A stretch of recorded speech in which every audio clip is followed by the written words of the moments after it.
Hello friends, आप सभी का स्वागत करते हैं हमारे चैनल हरदोई रश्मि ब्लॉग पर। तो आप सभी देख रहे हैं दर्द से मोहब्बत भाग 113। इससे पहले इस कहानी के 112 भाग अपलोड हो चुके हैं चैनल पर। अगर आप सबने नहीं पढ़ा है तो ज़रूर पढ़ लीजिएगा। तो चलिए फ्रेंड, स्टार्ट करते हैं अपनी आज की कहानी। अब तक आप सबने पढ़ा था। फीमेल प्रोफेसर भी हैरानी से शुभ और निहाल की तरफ देख रही थी। काम तो उसने ऐसे ही किए थे कि उसके साथ भी यही सब कुछ हो जाना चाहिए था। उसने भी दिशा की मजबूरी का बहुत ही ज़्यादा फ़ायदा उठाया था, जबकि वो बहुत ही अच्छे से जानती थी कि दिशा इस तरह की लड़की बिल्कुल भी नहीं है। उसके बाद भी उसने जानबूझकर दिशा के साथ नहीं दिया था और उस पर ज़रा सा भी तरस नहीं खाया, बल्कि सारा का सारा इल्ज़ाम तो उसने खुद ही दिशा पर लगा दिया था। इतना आप सभी लोग पिछले भाग में देख चुके थे। तो फ्रेंड, कल एपिसोड अपलोड नहीं हुआ था, उसके लिए हम आप सभी से माफ़ी चाहते हैं। तो चलिए देखते हैं आगे अब इस कहानी में क्या होता है।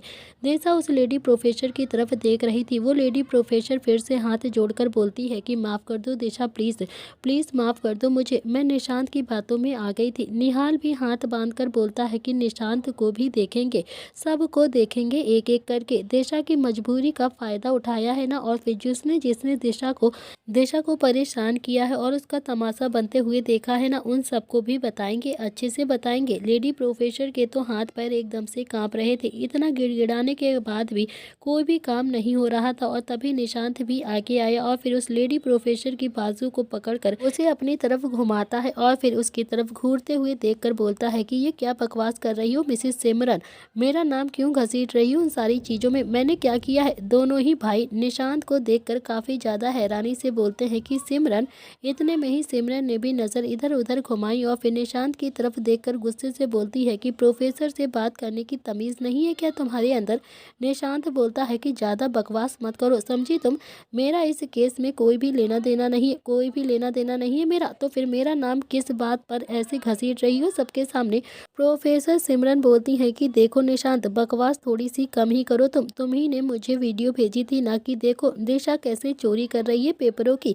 निशांत बोलता है कि मेरा मुंह मत खुलवाओ तुम, समझी आप, मैं अभी खड़े खड़े तुम्हारा सारा चिट्ठा खोल कर यहाँ पर रख दूंगा। मुझे इन सब चीज़ों में फंसाने की कोई भी ज़रूरत नहीं है, समझी आप, नहीं तो अभी आपके लिए बुरा हो जाएगा बहुत ज़्यादा। सच सच बताओ। सिमरन ने भी गुस्से से कहा कि क्या सच सच बताऊं, तुम्हारे बाप से प्रिंसिपल डरता है और फिर मैं नहीं डरती हूँ तुम्हारे बाप से। प्रोफेसर सिमरन और निशांत दोनों ही आपस में बहुत ज़्यादा बहस करने लगते हैं।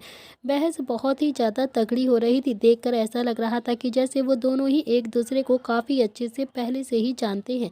अच्छे से नहीं, बल्कि बहुत ही ज़्यादा अच्छे से। निशांत की उम्र 23 से 24 साल की आसपास की होगी और प्रोफेसर सिमरन की उम्र 30 से 32 साल की होगी, लेकिन दोनों ही ऐसे लड़ रहे थे कि जैसे एक दूसरे के गर्लफ्रेंड बॉयफ्रेंड लड़ते हैं, उसी तरह से। निशांत भी जोर से चिल्लाता है, सिमरन मुंह बंद कर ले, वरना तू जानती नहीं है कि मैं किसका बेटा हूँ। सिमरन भी गुस्से से बोलती है कि क्यों मुंह बंद कर लूँ मैं, क्यों मुंह बंद कर लूँ, क्या ये सच नहीं है कि तुम बस यहाँ पर डिग्री हासिल करने के लिए आए हो, तुम्हें पढ़ाई से कोई भी लेना देना नहीं है, तुम तो बिल्कुल पढ़ाई करते भी नहीं हो। अरे तुम्हारे सारे असाइनमेंट तो दिशा ही बनाती है ना, तो फिर तुम पढ़ते कब हो। अरे कभी भी नहीं पढ़ते हो तुम तो बस अपने बाप के पैसों पर ऐसे ही ऐश कर रहे हो ऐश। सिमरन ने इतना ही कहा था कि तभी निशांत ने भी खींचकर एक थप्पड़ सिमरन के गाल पर जोर से जड़ दिया और पूरा कॉलेज सिमरन को हैरानी से देख रहा था। निहाल और शुभ ने तो कसकर अपनी आंखें बंद कर ली थी। निहाल खुद में ही धीरे से बड़बड़ाते हुए बोलता है कि यार इस घटिया से कॉलेज में दिशा पढ़ती है, जहाँ के प्रोफेसर भी ऐसे ही हैं, इतने घटिया। हे भगवान, हमारा देश कितना ज़्यादा गंदा होता जा रहा है।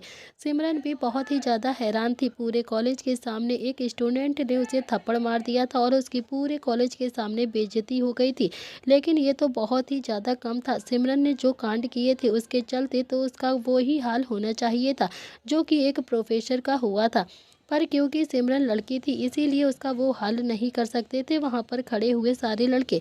तो निशांत ने भी उंगली दिखाकर काफ़ी ज़्यादा गुस्से से चिल्लाकर कहा कि सिमरन, मैंने बोला था ना तुम्हें कि मेरे साथ बकवास मत करना तुम, वरना तुम्हारे सारे चिट्ठे खोलकर रख दूंगा सबके सामने। सिमरन अभी कुछ बोलती उससे पहले ही शुभ ने भी खींचकर एक थप्पड़ निशांत के गाल पर जड़ दिया। थप्पड़ इतनी जोर का था कि निशांत भी धड़ाम से स्टेज पर ही गिर पड़ता है। उसने भी काफ़ी ज़्यादा गुस्से में शुभ की तरफ घूर कर देखा देखा तो शुभ भी अपनी बाजुओं को फोल्ड करता हुआ बोलता है कि अबे जितना गुस्सा तुझे आता है ना उतना ही गुस्सा मुझे भी आता है। इतना गुस्सा तो मैं जेब में लेकर घूमता हूँ।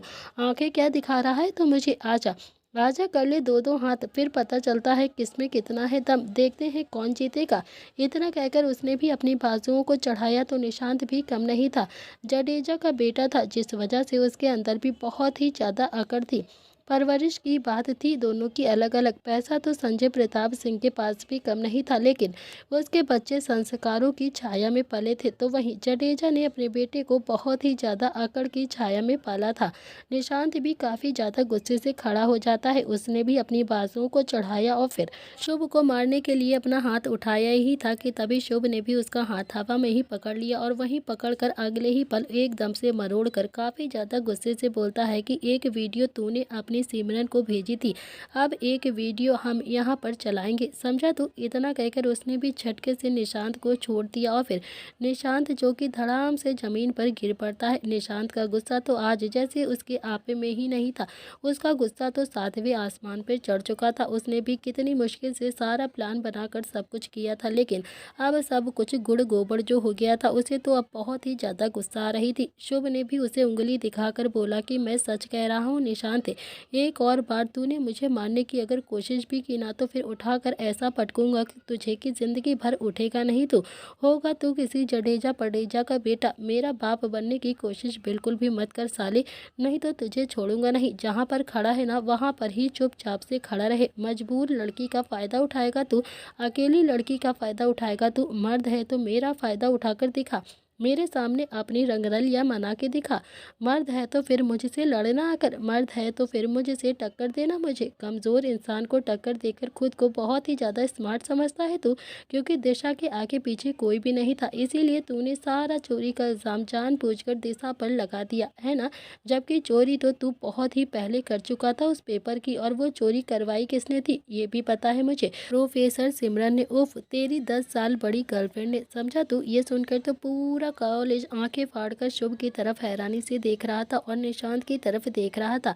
तो वहीं सिमरन ने भी अपना सिर झुका लिया था नीचे। शायद सिमरन और निशांत के बीच में नाजायज संबंध थे जिसका पता शुभ पहले से ही लगा चुका था। और फिर शुभ ने भी वहां पर खड़े हुए सारे स्टूडेंट, प्रोफेसर सबकी तरफ देखकर कहा कि आप कितने घटिया कॉलेज में पढ़ रहे हो आप सभी लोग। तुम लोगों के बाप की उम्र का प्रोफेसर लड़कियों की मजबूरी का फायदा उठाता है यहाँ पर, और फिर दीदी की उम्र की प्रोफेसर अपने से ही 10 साल छोटे स्टूडेंट के साथ ही अफेयर करती हैं।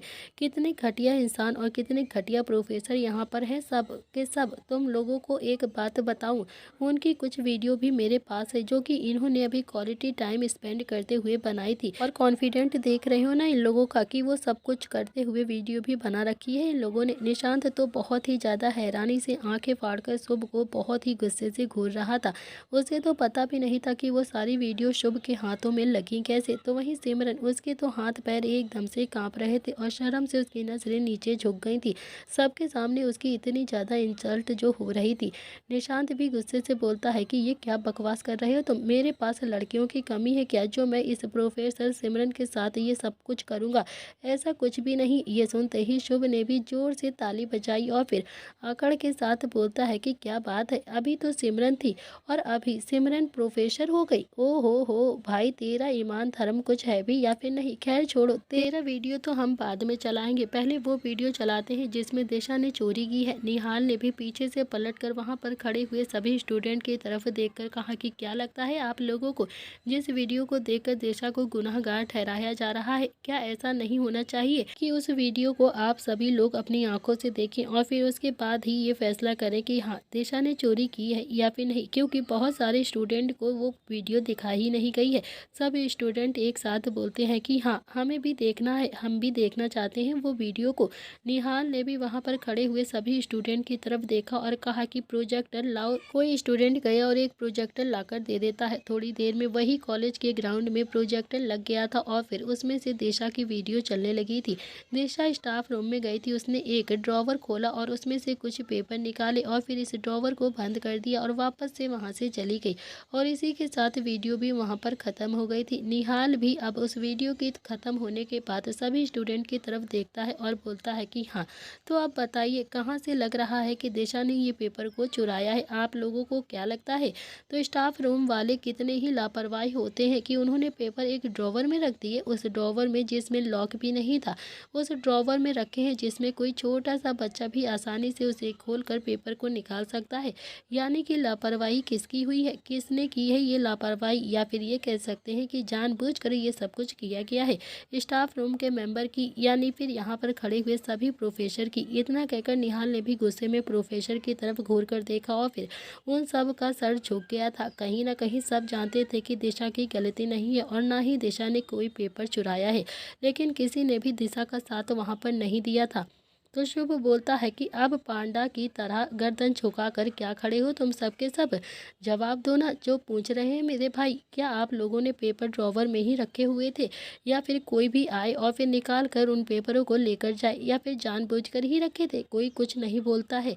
तो निहाल ने कहा कि अरे आप ऐसे नहीं बोलेंगे तो फिर एक बार फिर से पुलिस को फ़ोन लगाओ, इस केस के जड़ तक जाएंगे, तभी सारा सच सामने आएगा। इस वीडियो को फॉरेंसिक लैब भेजेंगे, पता तो चले कि आखिर ये वीडियो झूठी है या फिर सच्ची है, किसने बनाई है इस वीडियो को। एक और बात, मुझे ये बताइए कि ये वीडियो बनाई किसने है, किसने भेजी है आपके फ़ोन पर? जिसने भी ये वीडियो बनाई है उसने दिशा को रोका नहीं था क्या, बल्कि दिशा के खिलाफ सबूत इकट्ठे करने लग गया कि दिशा को पुलिस में ही भेजना है। वो बात को रोक भी सकता था ना, क्या बात है। दिशा तो हैरानी से शुभ और निहाल की तरफ देख रही थी। दोनों ही उससे से कुछ भी नहीं बोलते हैं और ना ही दोनों उसके कुछ लगते थे, मगर फिर भी उसके साथ खड़े थे, उसके लिए सबसे लड़ रहे थे। शुभ से तो पहले वो एक बार फिर भी मिल चुकी थी, लेकिन निहाल से तो वो पहली बार ही मिल रही थी और फिर निहाल सच में उसके लिए पूरे कॉलेज के सामने डट कर खड़ा था। जैसे एक भाई अपनी बहन के लिए खड़ा रहता है, ठीक उसी तरह से निहाल भी उसका सपोर्ट कर रहा था। शुभ ने कहा कि तो ठीक है, तुम बिल्कुल ठीक कह रहे हो निहाल, पुलिस को तो आना ही चाहिए अब, तभी तो पता चलेगा कि आखिर इन लोगों की करतूत है क्या। यार तू ना बिल्कुल सच कह रहा है, नीच घटिया कॉलेज है ये, बहुत ही बेकार कॉलेज है। निहाल बोलता है कि दिशा तुम बताओ कैसे फंसाया है तुम्हें निशांत ने यहाँ पर। तो दिशा ने भी निशांत की ओर देखा तो निशांत तो काफ़ी ज़्यादा गुस्से में दिशा की तरफ घूर रहा था, जैसे कहना चाहता हो कि उसके खिलाफ अगर कुछ भी कहा तो उससे बुरा कोई नहीं होगा और फिर उसके साथ वो और भी ज़्यादा बुरा बिहेव करेगा। तो शुभ ने एक बार फिर से निशांत के मुंह पर एक जोरदार पंच जड़ दिया और फिर निशांत फिर से ज़मीन पर जाकर गिर पड़ता है। तो शुभ बोलता है कि पुलिस को नहीं बुला रहे हैं, इस बात की शर्म कर तू, समझा तू, नहीं तो अभी के अभी जेल में मिल जाता, वरना तू और तेरा वो बाप जडेजा दोनों को मैं अकेला ही देख लूँगा, समझा तू। फिर उसने दिशा की तरफ देखकर कहा कि बताओ क्या हुआ था तुम्हारे साथ। दिशा बोलती है कि मुझे निशांत ने स्टाफ रूम में जाने के लिए कहा था और कहा था कि कुछ पेपर्स ड्रॉअर में रखे होंगे, उन्हें ले आना और उन्हीं से ही मेरा प्रोजेक्ट बना देना। तो चलिए फ्रेंड देखते हैं फ्लैशबैक, कैसे निशांत ने दिशा की झूठी वीडियो बनाई थी और उसे पूरा फंसा दिया था। रात के 10 बजे का समय था। दिशा कॉलेज के गेट के बाहर खड़ी हुई थी और हर तरफ अंधेरा अंधेरा था। बस कॉलेज के बाहर जो खंबे खड़े थे उसी पर ही एक बल्ब लगा हुआ था, उसी की रोशनी हल्की हल्की सी पड़ रही थी। थोड़ी देर के बाद वहां पर एक लग्जरी बाइक आकर रुकती है। दिशा ने भी बाइक पर बैठे हुए निशांत की तरफ देखा और अपने हाथों में लिए पेपरों को, जो कि अभी असाइनमेंट था, उसे देते हुए बोलती है कि इतनी रात को बुलाना जरूरी था क्या, कल सुबह भी तो दे सकती थी मैं तुम्हें, इतनी रात को क्यों बुलाया तुमने मुझे बहुत ज्यादा डर लग रहा है। निशांत बोलता है कि हाँ सुबह सबमिट करना है ना, तो फिर आज ही अभी दे दो मुझे, सुबह मैं जाकर सबमिट कर दूंगा। दिशा ने भी अपना सलाइवा गटका और धीरे से बोला कि सुबह भी तो दे सकती थी मैं, और आज दोपहर को भी तो कहा था ना अपना असाइनमेंट ले लेना। निशांत भी गुस्से से खड़ा हो जाता है और अकड़ के साथ बोलता है कि तुम मुझसे बहस करोगी, तुम्हारी इतनी हिम्मत हो गई है कि तुम मुझसे बहस करोगी। निशांत के छेड़ने पर दिशा ने भी ना में अपना गर्दन हिला दिया, क्योंकि वो बहुत ही अच्छे से जानती थी कि निशांत सच में बहुत ही ज़्यादा बिगड़ा हुआ लड़का है और बहुत ही ज़्यादा बदतमीज भी। उसने भी रात को उसे इसीलिए ही बुलाया था, यही सोचकर उसकी हालत बहुत ही ज़्यादा खराब हो रही थी, लेकिन वो भी थोड़ा सा हिम्मत करके आगे आ गई और फिर निशांत ने दिशा के हाथ से असाइनमेंट लिया और फिर उसे ऐसे ही फोल्ड करके बाइक के हैंडल में फंसा दिया। तो दिशा तो इस वक्त बहुत ही ज़्यादा हैरानी से निशांत की तरफ देख रही थी। उसने इतनी मेहनत करके दिन रात एक करके असाइनमेंट बनाया था और निशांत को तो जैसे उस असाइनमेंट की बिल्कुल भी कदर ही नहीं थी, उसे तो जैसे कोई फ़र्क भी नहीं पड़ रहा था उस असाइनमेंट का। तो दिशा ने भी अपना एक हाथ आगे बढ़ाया और फिर बोली कि पैसे।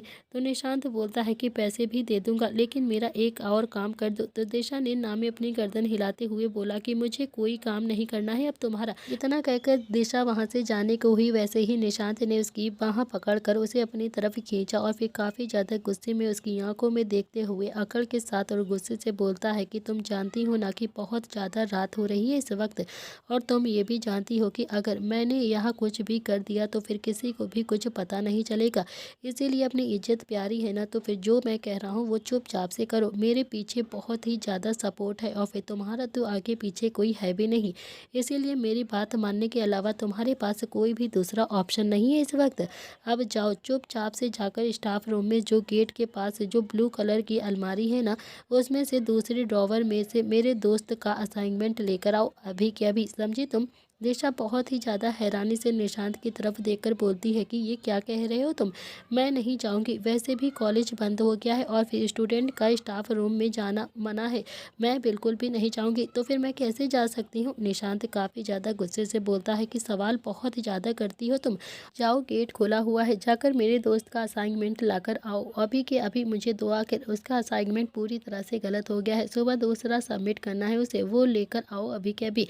दिशा ने फिर से नामे अपनी गर्दन हिला दी तो निशांत ने भी उसे उंगली दिखाकर गुस्से से कहा कि दिशा मुझे मजबूर मत करो कि मैं तुम्हारे साथ कुछ भी उल्टी सीधी हरकत कर दूं, इसीलिए चुपचाप से जो कह रहा हूँ वो करो, जाकर जल्दी से जाओ और असाइनमेंट ला कर दो। अगर यहाँ से जाना चाहती हो तो फिर मेरी बात को मानो चुपचाप से। दिशा कुछ देर तक तो ऐसे ही खड़ी रहती है और उसकी आंखों में पानी आ गया था, उसे बहुत ही ज़्यादा डर भी लग रहा था, अंदर जाने की हिम्मत उसकी बिल्कुल भी नहीं हो रही थी। पूरा कॉलेज खाली था, रात के वक्त इतने बड़े से कॉलेज में अकेले जाना दिशा की बस की बात नहीं थी। निशांत गुस्से से बोलता है कि जाओगी या फिर नहीं जाओगी। दिशा भी थोड़ा सा डरते डरते कॉलेज के गेट पर आ गई थी, उसे लग रहा था कि शायद कॉलेज का गेट बंद होगा, लेकिन हैरत की बात यह थी कि उसने जैसे ही उसे बड़े से लोहे के गेट को हाथ लगाया वैसे ही वो दरवाज़ा खुल गया। अब तो दिशा के दिल की धड़कनें और भी ज़्यादा बढ़ गई थी, उसे ऐसा लग रहा था कि जैसे वो किसी शमशान घाट में जा रही और वहाँ पर बहुत सारे भूत उसके आने का इंतज़ार कर रहे हैं। उसे इस वक्त बहुत ही ज़्यादा डर लग रहा था। उसने भी हल्का सा पलट कर नम आंखों से निशांत की तरफ देखा तो निशांत ने भी उसे अंदर जाने का इशारा किया और फिर आखिरकार दिशा भी अपने डर को कंट्रोल करते हुए मोबाइल की हल्की सी टॉर्च में कॉलेज के अंदर चली गई और फिर उसने भी स्टाफ रूम के बाहर जाकर देखा तो स्टाफ रूम भी खुला हुआ था। दिशा ने जैसे निशांत ने कहा था वैसे ही किया था, उसने भी उसके दोस्त का असाइनमेंट निकाला और लाकर निशांत के हाथों में रख दिया। निशांत ने भी उस असाइनमेंट को जैसे तैसे मरोड़कर अपने बाइक के हैंडल में फंसा लिया और फिर बहुत ही प्यार से मुस्कुराते हुए दिशा की तरफ देखकर बोलता है कि हाँ, अब तुमने मेरा काम कर दिया है, अब तुम जाओ, चली जाओ, तुम्हें आराम से, मैं कुछ भी नहीं कहूँगा, और फिर नहीं जाना है तो बैठो मेरी बाइक के पीछे, तो मैं आज जन्नत की सैर करवाता हूँ। दिशा को तो अब निशांत की ऐसी बातों से भी बहुत ज़्यादा घिन आ रही थी और बहुत ही ज़्यादा गुस्सा भी। वो पलटकर जल्दी से वहाँ से चली जाती है क्योंकि वो जानती थी कि निशांत उसे ज़रूर और ज़्यादा परेशान करेगा अगर वो 2 मिनट भी वहाँ पर रुक गई। तो फ्रेंड, इसी के साथ फ्लैशबैक एंड होता है। दिशा की आंखों में एकदम से फिर से पानी आ गया और शुभ और निहाल दोनों ही उसे हैरानी से देख रहे थे। दिशा ने लगभग बच्चों की तरह निशांत की शिकायत करते हुए कहा, निशांत तो मुझे सच में बहुत ज़्यादा परेशान करता है, हर रोज़ बहुत ही ज़्यादा। जब देखो बस मेरा रास्ता रोककर खड़ा हो जाता है, जब देखो मुझे अपने पैसों का घमंड दिखाता है, जब देखो मुझे उल्टी सीधी बातें करता है, मुझे हर वक्त गंदी गंदी बातें बोलता है, मुझ पर कमेंट पास करता है और मैं कुछ भी नहीं कर पाती हूँ, कुछ भी नहीं। ये कहते हुए दिशा जोर जोर से रोने लगी तो शुभ और निहाल ने भी निशांत की तरफ गुस्से से देखा तो निशांत अभी कुछ भी नहीं बोलता है, उसे भी बहुत ज़्यादा गुस्सा आ रहा था, बहुत ही ज़्यादा गुस्सा। निहाल बोलता है कि शुभ और पुलिस को बुलाओ अभी के अभी। शुभ ने भी हाँ में अपनी गर्दन हिला दी और फिर थोड़ी देर के बाद वहाँ पर पुलिस आ गई थी। निहाल और शुभ ने सारी बातें पुलिस वालों को बता दी और फिर पुलिस वालों ने भी बहुत सारे प्रोफेसर से पूछताछ की और फिर सारे ही प्रोफेसर को अरेस्ट भी कर लिया था क्योंकि कहीं ना कहीं जडेजा के प्रेशर में सारे प्रोफेसर दिशा के खिलाफ थे। तो वहीं सिमरन और उसके हाथों में भी हथकड़ी लग चुकी थी और निशांत के भी। उसे तो एक पुलिस वाला कॉलर पकड़कर घसीट रहा था, इस वक्त वो बहुत ही ज्यादा गुस्से में लग रहा था। देखते ही देखते कुछ प्रोफेसर और कुछ स्टूडेंट भी अरेस्ट हो गए थे, लेकिन एक लड़का वहां पर बच गया था जिसने दिशा से कहा था कि इसने 2 लाख रुपए में मुझे एक पेपर बेचा है और फिर वो वहां से बच गया था। जब दिशा निहाल और शुभ के साथ वहां से जाने लगती है तो वो लड़का बचकर जाने लगा वहाँ से। इधर उधर वो छुप रहा था, लेकिन दिशा की नज़र अचानक से उस लड़के पर पड़ जाती है। तो दिशा ने एक बार फिर से उस लड़के की शिकायत लगाते हुए कहा कि निहाल निहाल भैया, ये वही लड़का है जिसने कहा था कि मैंने इसे 2 लाख रुपए में पेपर बेचे हैं। यह सुनते ही निहाल ने भी एक कदम उस लड़के की तरफ वो बढ़ाता है, तो वो लड़का भी वहाँ से जल्दी से भागने लगता है। तो शुभ ने भी ना में अपनी गर्दन हिलाते हुए कहा कि हे भगवान, अब कर्म किए हैं तो फिर भोगने तो पड़ेंगे ही ना। उसने भी इतना ही कहा था कि तभी निहाल ने भी भागकर उस लड़के को अपनी चपेट में पकड़ लिया और अगले ही पल उस पर बजाना शुरू कर दिया। शुभ भी आराम से उसे मार खाता हुआ देख रहा था। ग्राउंड में निहाल ने उसे बहुत ही ज़्यादा मारा था, इतना कि उसके मुंह से भी खून निकल गया था। अगले ही पल निहाल ने उसका सिर जोर से पकड़कर एक खंबे से मारा और फिर वो लड़का बेहोश होते होते बचा। जैसे ही वो जमीन पर धड़ाम से गिर पड़ता है और उसने भी अपने हाथ जोड़ लिए और गिड़गिड़ाने लगा। निहाल भी काफ़ी ज़्यादा गुस्से से बोलता है कि आज के बाद किसी भी लड़की को तूने जरा सा भी परेशान किया ना, तो फिर गलती से भी मैंने देख लिया ना, तो आज तो तुझे मैं छोड़ रहा हूँ यहाँ पर। आज के बाद कभी भी नहीं छोड़ूंगा, जिंदा गाड़ दूंगा तुझे वहीं पर। तेरा बाप कितना भी रईस हो, मेरे बाप जितना रईस नहीं है, समझा तू? समझ आई बात? अगर मर्द बनने का इतना ही ज़्यादा शौक है ना, तो फिर मर्द के सामने मर्द बन। निहाल वापस से दिशा के पास आ गया और फिर बोलता है कि अब तुम हॉस्टल में बिल्कुल भी नहीं रहोगी, बिल्कुल भी यहाँ पर नहीं रहोगी अब तुम। हम लोग यहाँ से चले गए तो हो सकता है ये लोग तुम्हें फिर से बहुत ज़्यादा परेशान करें। निहाल ने इतना ही कहा था कि तभी उसका फ़ोन फिर से रिंग करने लगता है। उसने भी अपना फ़ोन निकाला तो सबसे पहले उसकी नज़र टाइम पर गई। दोपहर के 2 बजे का समय हो रहा था। कुछ ही घंटों में निहाल और शुभ ने दिशा की सारी प्रॉब्लम को सॉल्व कर दिया था। दिशा को अब पूरे कॉलेज के सामने बेगुनाह साबित कर दिया था और गुनहगारों को पुलिस के हवाले भी कर दिया था। अब तो सारे के सारे इल्ज़ाम दिशा के पर से हट गए थे। उनके पीछे बैक सपोर्ट भी था नील का, क्योंकि नील की वजह से ही उसने दिशा का ये सारी चीज़ें कर पाई थी। निहाल ने भी फ़ोन रिसीव किया और बोला कि हाँ भाई। नील बोलता है कि कुछ हुआ भी है तुम दोनों से या फिर नहीं? तो निहाल बोलता है कि अरे सब कुछ सॉल्व हो गया है भाई, सब कुछ। बहुत सारे प्रोफेसर को अरेस्ट भी करवा दिया है हमने और बाकी का केस आप खुद ही देख लेना। और फिर जिन लड़कों ने दिशा को परेशान किया था ना, उनकी तो हमने बहुत ही बुरी तरीके से बैंड भी बजा दी है। सच में आज ना हाथ बहुत ही ज़्यादा साफ हो गया। लेकिन एक प्रॉब्लम है भाई, दिशा को हॉस्टल में छोड़ना अब ठीक नहीं है। तो फिर आप ही बताओ दिशा को कहाँ पर लेकर जाना है?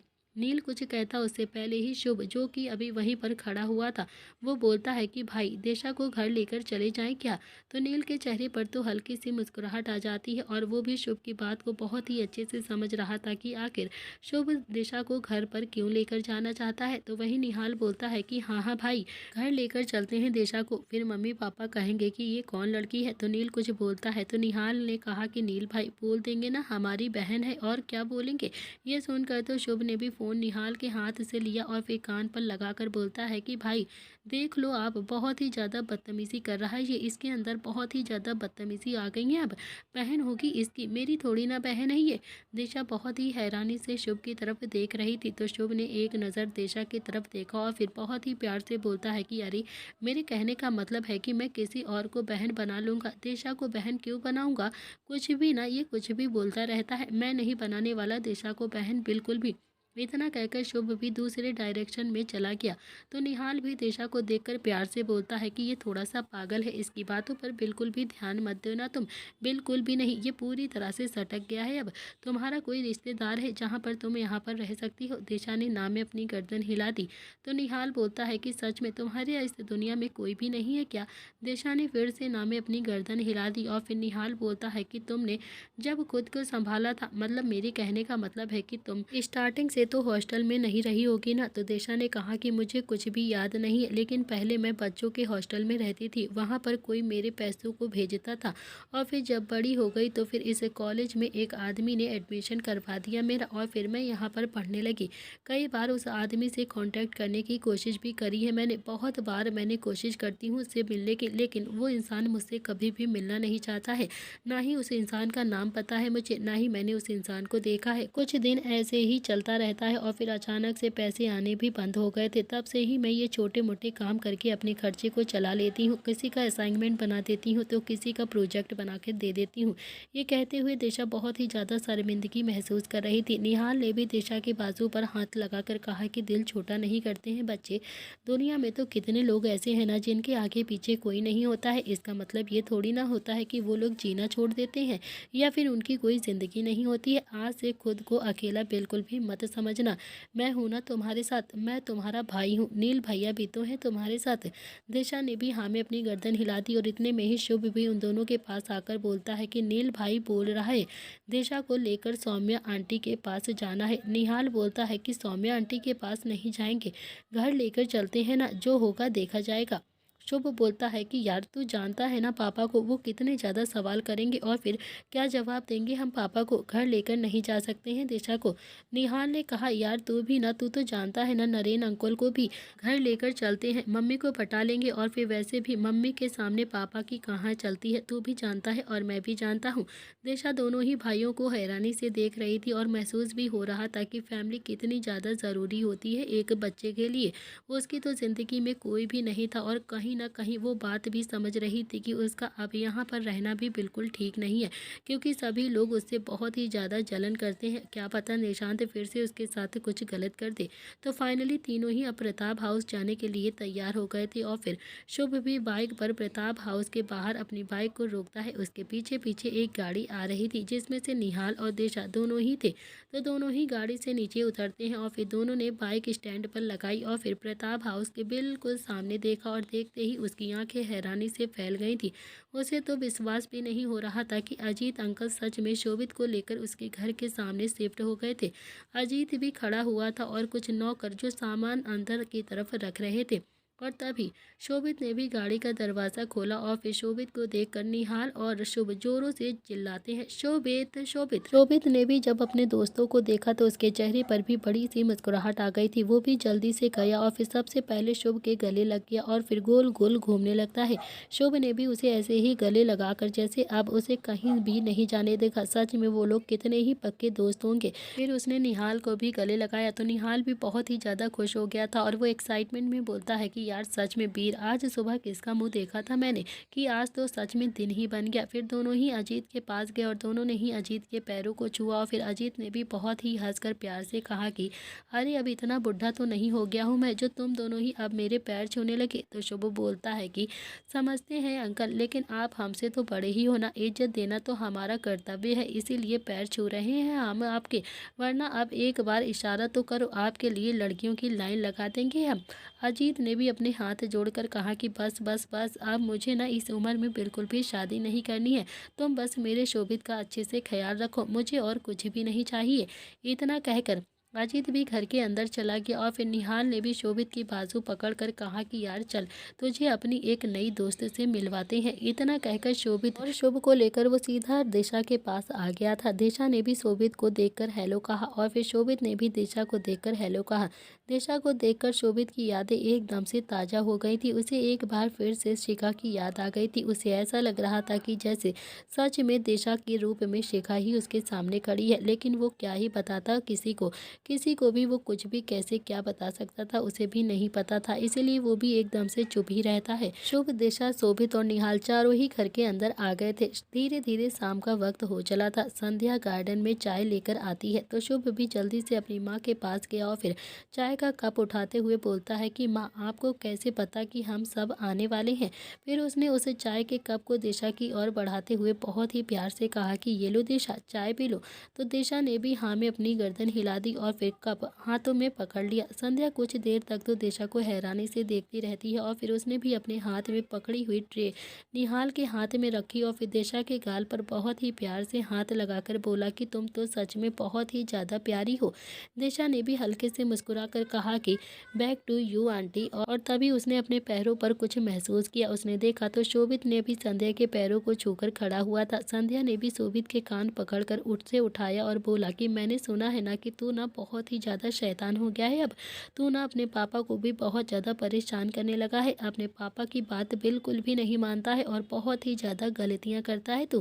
तेरे पापा जब तुझे यहाँ से लेकर गए थे ना, तब मैंने तेरे पापा से कहा था कि इसे मेरे पास ही छोड़ दो, मेरे पास रहेगा तो ये सुधर जाएगा, मैं इसे एक दिन में ही सुधार दूंगी। लेकिन नहीं, तेरे पापा ने एक भी नहीं सुनी और लेकर तुझे चले गए मुझसे दूर। और अब तू वापस आ गया है ना, तो फिर मैं तुझे अच्छे से सुधार दूंगी पहले की तरह। शोभित भी हल्के से मुस्कुरा कर बोलता है कि हाँ हाँ आंटी, बिल्कुल बिल्कुल सुधार देना आप मुझे, आप जैसे शुभ और निहाल को सुधारती हो। लाइफ में कुछ ज़्यादा ही गलतियाँ कर दी हैं मैंने, अब आप अपने पास ही रख लेती तो शायद कभी भी इतनी गलती नहीं करता मैं।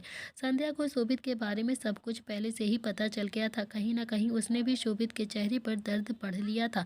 वो बहुत ही प्यार से बोलती है कि तुम्हारे अंकल कहते हैं कि वक्त एक जैसा नहीं रहता है बेटा, एक ना एक दिन सब कुछ ठीक हो जाएगा। अगर गलती रियलाइज़ हो जाए ना, तो फिर आधी माफ़ी पहले से ही मिल जाती है और फिर गलती ठीक कर ली जाए तो फिर पूरी माफ़ी मिल जाती है। शोभित ने भी हाँ में अपनी गर्दन हिला दी और फिर उसकी तरफ देखने लगा। संध्या ने भी निहाल की तरफ देखकर कहा, अब ये ट्रे लेकर खड़ा रहेगा क्या? जा जा अजीत अंकल को भी चाय देकर आ और बोल देना कि वो रात का खाना हमारे साथ ही हमारे घर पर खाएंगे, कहीं भी जाने की ज़रूरत नहीं है उन्हें। तो निहाल ने भी हाँ में अपनी गर्दन हिला दी और ट्रे लेकर वहाँ से चला गया। थोड़ी देर के बाद सभी लोग गार्डन में बैठकर आपस में बातें कर रहे थे, तो निहाल ने भी धीरे से अपनी माँ के कान में कहा कि माँ, दिशा यहाँ पर ही रहेगी, पापा को प्रॉब्लम तो नहीं होगी? संध्या बोलती है कि हाँ, प्रॉब्लम तो तेरे पापा को ज़रूर होगी। अगर तुम किसी भी जवान लड़की को घर लेकर आओगे और कहोगे कि पापा ये यहाँ पर रहेगी, तो तुम्हारे पापा क्या करेंगे तुम्हें नहीं पता है? निहाल ने धीरे से कहा कि माँ प्लीज़, हम पर जूते बरसाएंगे, हमें पता है बहुत ही अच्छे से। संध्या बोलती है कि एग्जैक्टली, लेकिन अगर तुम लोग तमीज़ से रहोगे तो फिर मैं तुम्हारे पापा को समझा लूँगी, समझे तुम लोग? निहाल ने भी हाँ में अपनी गर्दन हिला दी और फिर रात के वक्त शुभ चुपचाप से अपने कमरे से निकला और फिर उसके हाथ में अभी 2-3 बियर की बोतल थी और वो नंगे पैर धीरे धीरे जा रहा था कि ताकि कोई भी आहट ना हो। वो जैसे ही कमरे से बाहर निकला वैसे ही दिशा से टकराते टकराते बचा। उसने भी दिशा को ऊपर से नीचे तक गौर से देखा तो दिशा ने अभी एक सिल्क का नाइट सूट पहना हुआ था, जो शायद उसे संध्या ने दिया था। शुभ ने धीरे से कहा कि रात के वक्त ऐसे भूतों की तरह कहाँ भटक रही हो तुम? दिशा ने भी शुभ की तरफ देखा तो शुभ ने अभी कुर्ता पैजामा पहना हुआ था, जिसमें वो बहुत ही ज़्यादा क्यूट लग रहा था और बहुत ही ज़्यादा प्यारा लग रहा था। वाइट कलर का कुर्ता पैजामा शुभ पर बहुत ही ज़्यादा अच्छा लग रहा था, लेकिन हाथ में कैन पकड़ने की वजह से उसकी पर्सनैलिटी थोड़ी सी डाउन हो गई थी, क्योंकि इस वक्त उसे देखकर ऐसा लग रहा था कि जैसे अभी अभी पूजा पाठ करने के लिए जा रहा हो। तो दिशा ने धीरे से कहा कि आप यहाँ पर क्या कर रहे हो इतनी रात को? शुभ बोलता है कि अरे मैं अपने दोस्तों के साथ बियर पीने के लिए जा रहा हूँ, लेकिन प्लीज़ तुम ये बात किसी को भी मत बताना और रात को ऐसे बाहर तो बिल्कुल भी मत घूमा करो तुम। दिशा ने भी अब घर की तरफ देखा तो वो घर के अंदर ही थी। वो धीरे से बोलती है कि लेकिन मैं तो घर के अंदर ही हूँ ना। शुभ बोलता है कि अरे बाहर का मतलब ये है कि ऐसे लिविंग एरिया में भी मत घूमा करो। जाओ जल्दी से कमरे के अंदर जाओ और आराम से जाकर सो जाओ, किसी को भी मत बताना कि मैं रात के 12 बजे बाहर गया था, ओके? तो दिशा ने भी किसी आज्ञाकारी बच्चे की तरह हाँ में अपनी गर्दन हिला दी और चुपचाप से कमरे के अंदर चली गई। तो शुभ भी धीरे धीरे नंगे पैर धीरे धीरे कदम बढ़ाता हुआ घर से बाहर निकल गया था। तो दोस्तों इसी के साथ इस कहानी का आज का एपिसोड यहाँ पर समाप्त होता है। कैसी लगी आपको कहानी प्लीज़ कमेंट में ज़रूर बताइएगा। अब सच में कहानी बहुत ही ज़्यादा इंटरेस्टिंग होगी। शुभ, निहाल और शोभित मिलकर करेंगे बहुत ही ज़्यादा धमाल इस कहानी में।